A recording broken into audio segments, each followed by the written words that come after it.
Baik, bismillahirrahmanirrahim. Assalamualaikum warahmatullahi wabarakatuh. Pertama-tama kami DPP FPI mengucapkan innalillahi wa inna ilaihi rajiun atas wafatnya, atas syahidnya 6 orang laskar kami yang sedang dalam tugas pengawalan kepada pimpinan kami, yaitu Imam Besar Habib Rizik Syihab. Semoga ke-6 laskar tersebut diterima syahidnya. Yang kedua, kami sampaikan alhamdulillah Imam Besar kami bersama keluarga dan cucunya alhamdulillah dalam keadaan sehat. Amin. Ya. Dan saat ini sedang dalam pemulihan sebetulnya. Jadi saya di samping kanan saya perkenalkan dulu adalah Kiai Haji Sobri Lubis, adalah Ketua Umum DPP FPI. Di belakangnya adalah Panglima Laskar Pembela Islam Ustadz Maman Suryadi. Di belakang saya Wakil Panglima Laskar Pembela Islam Ustadz Yordan, dan ada pengurus FPI di belakang kita. Jadi pertama-tama saya mau sampaikan bahwa kami sebelum ada pengumuman dari pihak Polda, yang tadi itu pun kita dapatnya dari televisi, sebelum kita mendengarkan pernyataan dari pihak Polda, itu kita masih menganggap keenamnya dalam status hilang. Makanya pernyataan kita yang pertama keluar itu adalah pernyataan statusnya masih dalam keadaan hilang, kita sebutkan. Karena itu pernyataan dibuat pagi hari, ya, sebelum kita mendengar kabar bahwa keenamnya sudah syahid. Nah, kemudian saya mau jelaskan kronologi backgroundnya dulu, bahwa beberapa hari yang lalu, ya, memang ada beberapa pengintai di Pondok Pesantren Habib Rizik, yaitu hari Jumat, ya. Hari Jumat itu ada beberapa pengintai yang ditugaskan oleh institusi resmi negara. Ya, saya tidak mau sebut. Oleh institusi resmi negara yang ditugaskan mengintai 24 jam. Mereka menggunakan drone dan peralatan canggih lainnya. Dan kemudian ada komunikasi dari laskar yang menjaga Pondok Pesantren Habib Rizik di Megamendung itu dengan para pengintai. Karena kebetulan mereka terjebak dengan cara pengintaian mereka sendiri yang tidak profesional. Ada komunikasi antara laskar penjaga markas Syariah Megamendung dengan para pengintai. Ya. Ada 3 orang yang berhasil dikomunikasikan dan kita mendapatkan semua data-datanya. Ya, data-datanya kita dapatkan semua, identitasnya kita dapatkan semua, dan ternyata pengintaian itu bukan cuma terjadi di Megamendung, di lokasi Pondok Pesantren Habib Rizik, tetapi juga di Petamburan sini. Posisinya di sebelah sana, ya, posisi para pengintai. Ada foto-fotonya kita dapatkan. Kemudian juga di Sentul yang sempat dilakukan aksi demonstrasi. Artinya yang saya mau sampaikan di sini, Habib Rizik sejak kepulangannya memang diintai 24 jam. Ada 30 orang. Masih di Sentul, 10 orang di Megamendung. Jadi kita sudah tahu sebetulnya. Ya, kita sudah tahu. Nah, setelah proses hari Jumat itu, beliau bersama keluarga meninggalkan tempat istirahat beliau, tempat pemulihan beliau yang tadinya di Megamendung, beliau pindah ke Sentul, ya, pindah ke Sentul.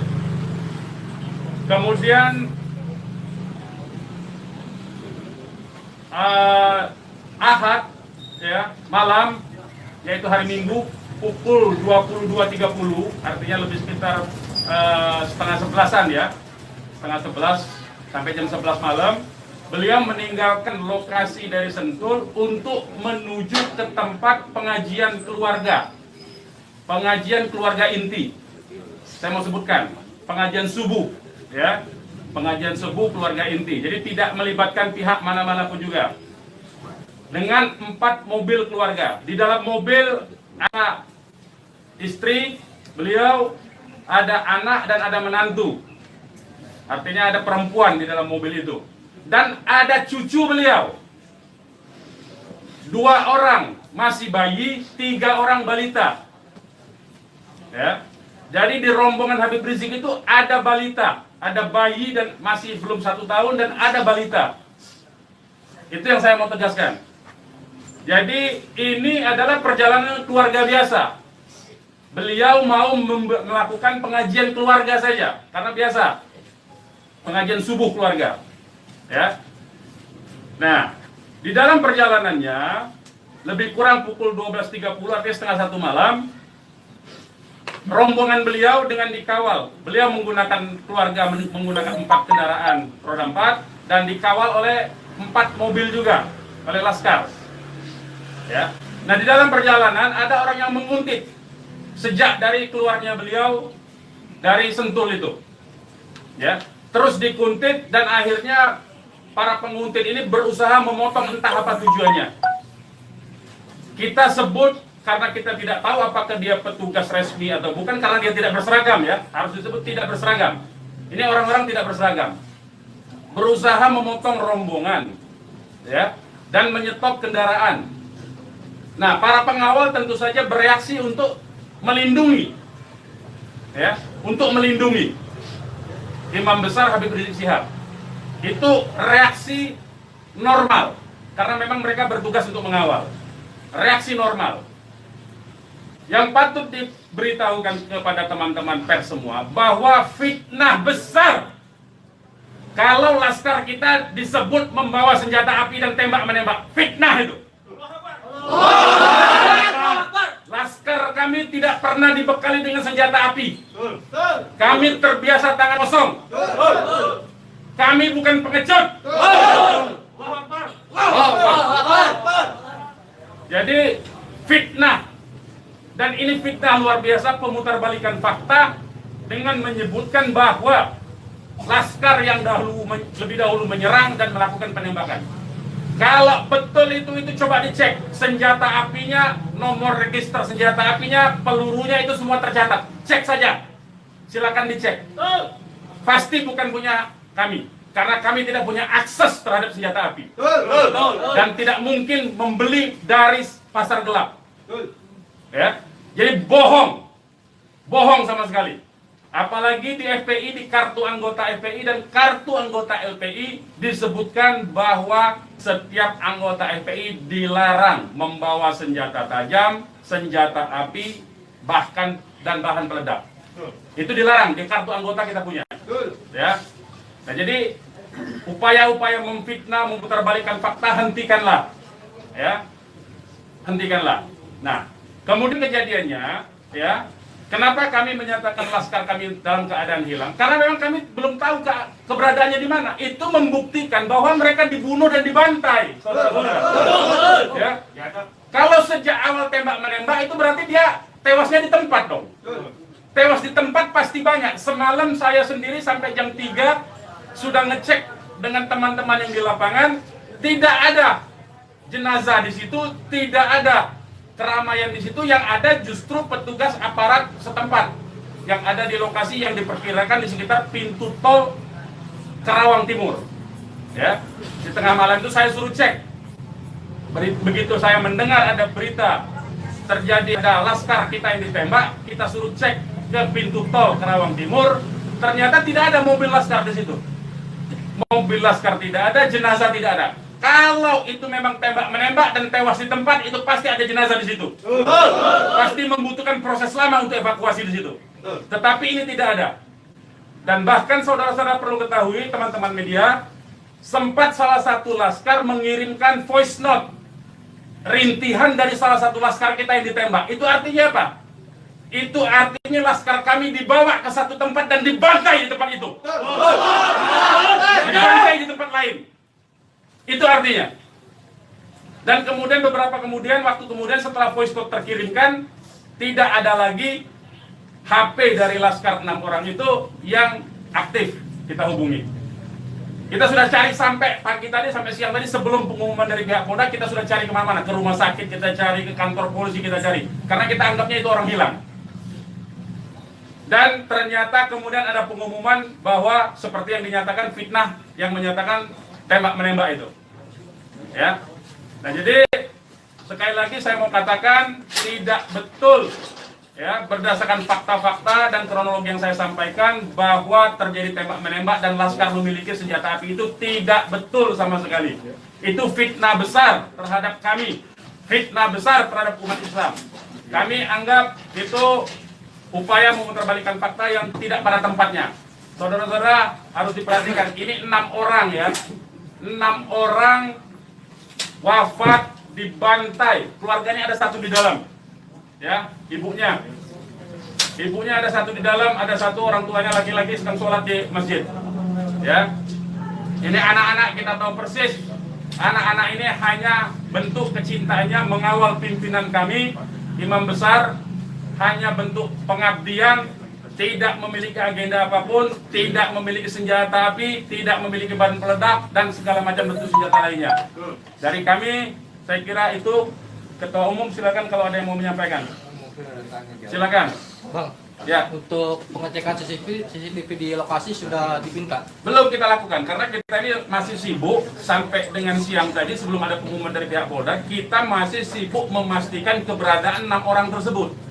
Ya, jadi kita belum mengecek kemanapun, kita masih menelusuri kemana-mana tempat dari kemungkinan itu dibawa, yaitu apakah rumah sakit, karena kita mendengar ada voice note yang tertembak, kan, rintihan dari salah satu korban yang ditembak, masih sempat didengarkan oleh Laskar yang tetap mengawal, ya. Dan kita belum mengetahui itu sampai hari ini, bahkan sampai detik ini kita belum mendapatkan akses terhadap jenazah. Itu yang patut dicatat. Kita tahu bahwa mereka 6 orang Laskar ini yang syahid ini adalah wafat, baru tahu dari pengumuman, ya, dari pihak kepolisian. Jadi itu yang perlu saya sampaikan. Tapi posisi 6 ini gimana sekarang Bang, udah diketahui? Sampai hari ini saya belum tahu, kita belum mendapatkan informasi. Ini menunjukkan bahwa bukti konkret bahwa jenazah ini dalam kontrol dan kendali penuh, artinya kan. Kalau memang itu tembak menembak biasa, tentu itu ada di masyarakat lain. Tentu masyarakat sudah sibuk, sudah ramai di situ. Ini sampai sekarang ini kami tidak mendapatkan akses di mana keberadaan jenazahnya, ya, kondisi lukanya di mana tembak menembak, berapa lubang pelurunya, kami tidak tahu. Hanya satu-satunya sumber informasi baru bahwa dinyatakan bahwa tewas. Ya. Bang, untuk yang 4 orang Bang, penjelasan yang Bapak bilang tadi yang terkait di tol Japek itu berarti Bapak melihat sendiri bahwa tidak sempat terlihat adanya mayat dalam. Saya tidak melihat sendiri, tapi kita tugaskan ada Laskar kita untuk ngecek mulai dari pukul 1:30 ya sampai pukul 3 sampai menjelang subuh kita cek. Gitu. Tidak ada di situ peristiwa tembak. Terima kasih, siapkan masuk.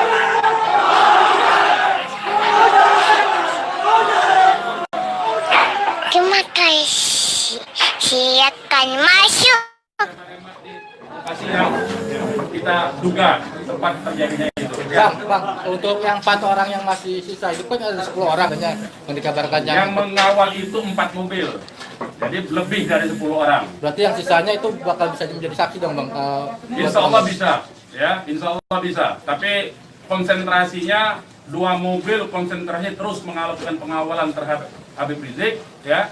Yang 2 mobil lagi itu yang berhadapan dan untuk upaya ditangkap oleh pihak yang kita belum tahu sampai sekarang. Tapi diakui oleh mereka itu sebagai polisi kan. Mestinya kalau polisi, saya mau katakan, kalau polisi dalam upaya penyidikan itu mestinya penyerahan surat. Kan surat sudah diserahkan, untuk apa lagi dikuntit? Kan Habib Rizik tinggal datang atau tidak kan? Kalau dia datang kan ada upaya-upaya hukum yang mereka gunakan berdasarkan kewenangan mereka. Tidak perlu ada kuntit-menguntit seperti itu.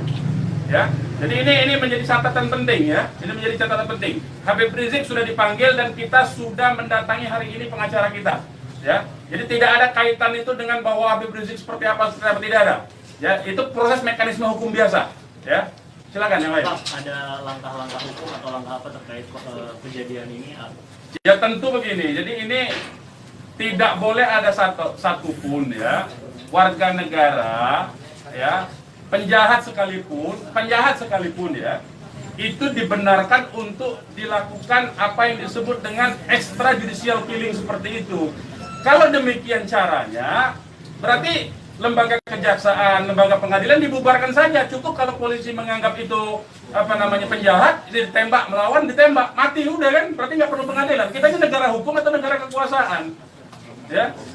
Jadi itu perlu jadi catatan juga. Jadi upaya hukum apa? Upaya hukumnya adalah dalam hal ini disebut secara hak asasi manusia, instrumen hak asasi manusia. Ini disebut dengan extrajudicial killing. Ini pelanggaran berat hak asasi manusia. Mereka yang melakukan proses pembunuhan extrajudicial killing ini, pembunuhan di luar proses hukum ini mestinya diadili oleh pengadilan HAM. Ya, mestinya instrumen yang bergerak adalah Komnas HAM ini. Ya, Komnas HAM. Ya, kita minta Komnas HAM secara terbuka untuk melakukan penyelidikan karena ini jelas-jelas by intention ini, ya. Dan yang dilakukan terhadap Habib Rizik ini terencana, ya. Ya, silakan. Penegasan aja, jadi informasi mengenai meninggalnya anggota Laskar ini itu berdasarkan hasil rilis yang disampaikan Dari pihak Polda, dari pihak Polda. Makanya kita menjadi heran, ya. Artinya itu firm mereka dibunuh tuh, ya. Ya. Yang 6 orang itu sendiri identitasnya bisa disebutkan. Yang 6 orang identitas, baik saya bacakan.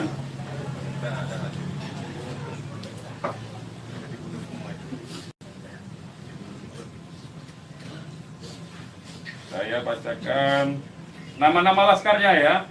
1 Faiz, ini nama panggilan, kita belum cek nama aslinya ya. Ini baru nama panggilan dari teman-temannya yang mengabarkan. 1 Faiz, 2 Ambon, 3 Andi. Yang Andi ini ibunya sudah ada di sini di dalam kantor kita.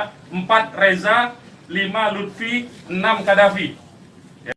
Semuanya adalah anggota Laskar dari Laskar DKI. Ya. Saya ulangi lagi, Faiz, Ambon, Andi, Reza, Lutfi, dan Kadafi. Ya, 6 orang. Usianya sendiri tentang mana? Usianya kita masih cross check dengan keluarga ya. Kita belum tahu karena kita kan tidak pegang KTP-nya. Bang, satu lagi nih. Peristiwa baku tembak ini kan terjadi. Tidak ada peristiwa baku tembak, Mas. Nah, peristiwa penembakan yang peristiwa ada. penembakan ini kan dikabarkan sama Pak Kapolda karena ada isu pengarahan massa ke Jakarta mengawal Habib Rizik pemeriksaan. Nah, apakah itu benar? Jadi itu membuktikan itu fitnah ya. Habib Rizik itu menuju luar Jakarta, bukan menuju dalam Jakarta. Jadi kebohongan-kebohongan seperti itu tidak layak dikutip menurut saya. Ya, tidak boleh informasi publik dijejali dengan berbagai macam kebohongan. Ya, hentikan kebohongan. Habib Rizik menuju arah luar Jakarta, bukan menuju dalam Jakarta. Menuju ke tempat pengajian. Pengajian itu pengajian keluarga. Keluarganya keluarga inti. Terdiri dari, ya kalau saya sebutkan nanti Habib Rizik terancam nyawanya. Mau tanggung jawab nggak nanti? Lokasi penembakannya di mana, Pak? Lokasi penembakan diperkirakan pintu tol Karawang Timur. Yang udah dicek di sana di mana? Sudah dicek di situ. Karawang Timur. Pintu tol Karawang Timur. Sudah kita cek. Berarti kalau dari rombongan HRS sendiri nggak ngelihat ada tembak-menembak di situ ya Pak? Yang tiba-tiba Tidak ada, sampai memang tilang tidak ada aja. tembak-menembak. Ya, memang tidak ada tembak-menembak. Sudah saya katakan berulang-ulang, tidak ada tembak-menembak. Kalau bahasanya tembak-menembak, itu artinya dua belah pihak memiliki senjata api yang sama. Jadi kayak saya mohon lah ya, penggunaan diksi ini, kita didiklah masyarakat ini, didiklah publik ini, edukasilah publik ini dengan fakta yang sesungguhnya. Dari kami menyatakan tidak ada tembak-menembak. Kalau konotasinya penggunaan diksi tembak-menembak, itu dua belah pihak saling memegang senjata Tapi api. sempat mendengar senjata api dari polisi atau apa? Bagaimana? Salah satu mobil sempat terkena sempi dan sebagainya Pak. Bukan salah satu mobil, 6-6-nya udah tewas sekarang dinyatakan sendiri oleh mereka. Mengakui. Dilihat 4 rombongan itu Pak, 4 mobil itu Pak. Satu mobil. Ya, sudah saya katakan tadi, yang mengawal Habib Rizik ini 4 mobil.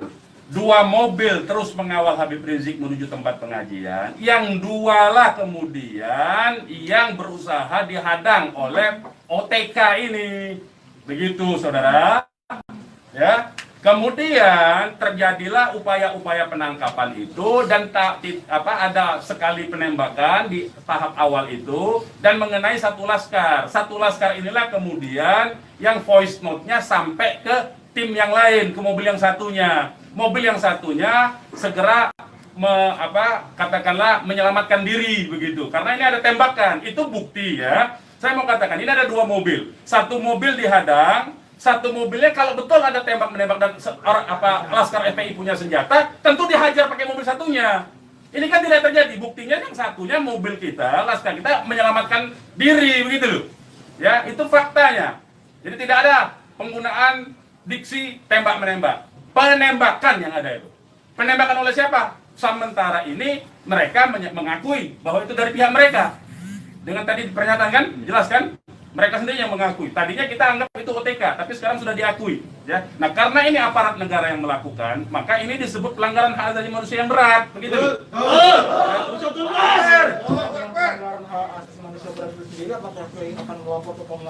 Oh iya, kita akan berupaya tentu saja. Ya, kita akan menggunakan seluruh mekanisme hukum untuk melaporkan peristiwa ini. Ini tidak boleh didiamkan. Sebab bisa saja nanti Anda semua akan ditembak nanti kalau kritis. Ya, karena Anda wartawan tentu saja menyuarakan yang kritis. Kalau Anda tidak disenangi kritik Anda, nanti Anda akan menjadi sasaran. Semua warga negara Indonesia akan diperlakukan sewenang-wenang seperti ini. Ini tidak boleh dibiarkan. Ya, kami masih bersabar dengan menggunakan upaya mekanisme hukum. Ya, yaitu akan berupaya melaporkan ini ke Komnas HAM. Karena ini kita sebut pelanggaran HAM berat, ya. Ada upaya dari FPI untuk mengkonfirmasi soal identitas 6 orang itu nggak, Pak? Enggak, nanti kita keluarganya tentu ini sekarang aja sudah ada 3 keluarga ya. Insya Allah dari keluarga nama-namanya identitasnya akan kita dapatkan dalam waktu segera dan akan kita keluarkan identitas keluarga masing-masing termasuk umur, alamatnya ya. Sudah ada yang dihubungi pihak Polda terkait 6 jenazah itu? Belum ada. Ini kita tidak punya akses informasi ya. Pak, untuk jenazah sendiri ada di mana Pak? Karena kan di Airport sendiri tadi belum ada jenazah ke nomor. Nah itu tanya ke mereka yang nembak, mereka yang mengendalikan jenazah, kenapa tanya kita? Tanyanya mereka itu. Itu bukti mereka menguasai itu jenazah, ya. Dan dalam kewajiban seorang Muslim itu jenazah harus segera diserahkan kepada keluarga, ya. Jangan dilama-lamakan. Dan keluarga menolak otopsi, tidak dibenarkan otopsi tanpa izin dari keluarga. Terkait dengan kejadian ini sendiri, responnya Habib Rizik itu apa? Ya, beliau tentu saja mengucapkan innalillahi wa inna ilaihi rajiun. Ya, beliau sangat berduka, sangat bersedih karena ini adalah laskar yang semata-mata mengabdi kepada beliau untuk mengawal beliau. Ya. Beliau sangat sedih tentu saja. Ya, beliau sangat sedih. Balik lagi ke orang yang mengintai itu, Pak, bagaimana FPI memastikan 30 orang itu benar adalah pengintai yang berasal dari lembaga negara, termasuk yang 3 orang di Megamendung? Ya, kita punya pengakuannya, kita punya data-data laporan mereka, ya, kepada atasan mereka, kita punya sampai sekarang ini. Nah, kita tidak tahu apakah ini adalah bentuk-bentuk upaya balas dendam dari terbongkarnya coverage mereka. Ya, kita tidak tahu, ya, kita tidak tahu. Laskar itu tadi disebut polisi adalah laskar khusus yang berusaha menghalangi penyidikan Habib Rizik. Itu penyidikan apa? Penyidikan itu di kantor polisi, Mas. Jadi jangan polisi jangan sembarangan lah, ya saya kira. Penyidikan itu di kantor polisi dan Habib Rizik itu akan dipanggil. Yang dihalangi itu apa? Tidak ada upaya menghalangi. Habib Rizik itu mau menuju pengajian. Apa yang disidik? Apa yang disidik? Pertanyaannya. Penyidikan apa? Ya. Tidak ada upaya menghalangi itu, ya. Tidak ada upaya menghalangi. Itu fitnah, lagi-lagi itu fitnah. Ini upaya untuk melepaskan diri dari jerat hukum. Ini pelanggaran HAM, saya katakan. Ini pelanggaran HAM, sekali lagi. Ya. Tidak boleh lepas dari jerat hukum ini. Tidak boleh, karena kekuasaan lepas dari jerat hukum. Tidak boleh. Tidak ada upaya menghalang-halangi itu. Karena Habib Rizik jelas mekanisme hukumnya. Ya, tinggal dipanggil, tinggal diketerangan saja. Ya, silakan yang lain. Masih ada? Bang, ya. Bang, ini barusan IPW merilis tentang kasus ini. Siapa? IPW, Indonesian Police Watch. Jadi IPW mendesak untuk Jokowi mencopot Kapolri sama membentuk tim pencari fakta bahwa ada pelanggaran di sini. Apakah teman-teman FPI akan menggandeng IPW juga untuk membentuk tim fakta? Ya, kalau IPW kan LSM memang dia selama ini berfungsi untuk menjadi pengawas polisi kan, namanya Police Watch kan. Ya, saya setuju, tentu saja terima kasih atas dukungan dari IPW untuk supaya kasus ini dibentuk tim independen. Saya setuju. Tim independen itu tentu saja menurut saya harus dipimpin oleh Komnas HAM karena kewenangan itu ada di Komnas HAM ya. Baik, yang lain. Ada rencana untuk melapor ke Propam juga mungkin, Bang? Ya, jeruk makan jeruk nantinya, Mas. Ya, jeruk makan jeruk. Nah, ya. Nah, ini yang jelas ini saya katakan ini ada unsur dugaan kuat pelanggaran hak asasi manusia yang berat. Ya. Karena dia pelanggaran hak asasi manusia yang berat, maka kewenangan itu ada di Komnas, ya, bukan lagi di Propam. Kalau Propam itu sekedar profesi saja, ya. Oke, yang lain kalau tidak ada kita ini. Ya, ini mungkin insya Allah Ta'ala kita akan masukkan juga untuk bisa membuat tim pencari fakta dari DPR dan seluruh instansi yang terkait agar supaya tim independen bisa segera dilaksanakan, bisa terlaksana dengan yang berwibawa, dengan banyak instansi sehingga kita bisa melihat meminimalisir celah-celah kebohongan, ya. Jadi seperti itu. Insya Allah Ta'ala dengan tim pencari fakta independen untuk bisa menguak bagaimana peristiwa ini yang sebenarnya, walaupun kita sudah melihat bagaimana fitnahan-fitnahan yang ditujukan kepada Front Pembela Islam maupun kepada laskar-laskar kami, itu semuanya, tapi tetap perlu untuk bisa terkonstruksikan, ya, dengan data-data dan bukti-bukti, insya Allah Ta'ala dengan keterbukaan dan juga dengan rasa keadilan, insya Allah Ta'ala. Oke. Silakan yang lain teman-teman kalau masih ada. Sekarang Pak Habib Rizik posisinya sedang di mana? Oh, kalau kami kasih tahu nyawa Habib Rizik yang terancam. Mohon maaf ya, kita tidak bisa kasih tahu soal itu. Baik, yang lain nggak ada? Baik, kepada teman-teman media, sekali lagi saya ucapkan terima kasih yang banyak, ya, jazakumullah khairan jaza atas profesionalisme, ya, cross check, cover both side dari teman-teman, karena memang pemberitaan tidak boleh berdasarkan hanya satu pihak saja. Kami hanya menuntut kemukakanlah fakta dengan apa yang sesungguhnya dari kedua belah pihak. Nanti masyarakat yang akan menilai itu, ya.